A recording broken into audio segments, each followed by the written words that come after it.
મહાદેવ મંદિર અને ત્રિવેણી સંગમ પર બીજો પાટોત્સવ ઉજવાયો, જેમાં હજારોની સંખ્યામાં શ્રદ્ધાળુઓ ઉમટી પડ્યા હતા। મળતી માહિતી અનુસાર ત્રિવેણી સંગમ અનાવલમાં ત્રેતા યુગથી શિવલિંગ બિરાજમાન છે। રામાયણ કાળ સમય દરમિયાન આજુબાજુ સ્થાપિત સર્વ શિવલિંગ ખૂબ મોટું એવું મહાશિવલિંગ અહીં આવેલું છે।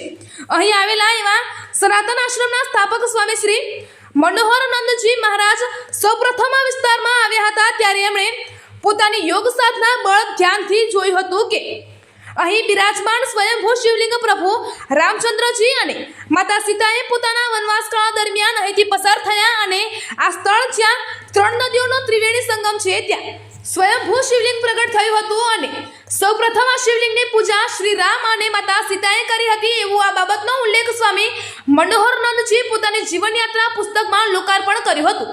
તડકેશ્વર મહાદેવ અને ત્રિવેણી નદીનો સંગમ જેવા જાણીતા ધાર્મિક સ્થળ ઉપર તડકેશ્વર મહાદેવના મંદિરનો બીજો પાટોત્સવની ઉજવણી કરવામાં આવી હતી, જેમાં સવારે યજ્ઞ કરવામાં આવ્યું હતું અને બપોરે મહાપ્રસાદ અને રાત્રિ સમયે ભજન સાધનાનો કાર્યક્રમ રાખવામાં આવ્યો હતો। આ ભજન સાધના અને યજ્ઞ કાર્યક્રમમાં હજારોની સંખ્યામાં ભાવિક ભક્તો ઉમટ્યા હતા। રિપોર્ટર રાશિદ ખાન, પઠાણ, મહુવા।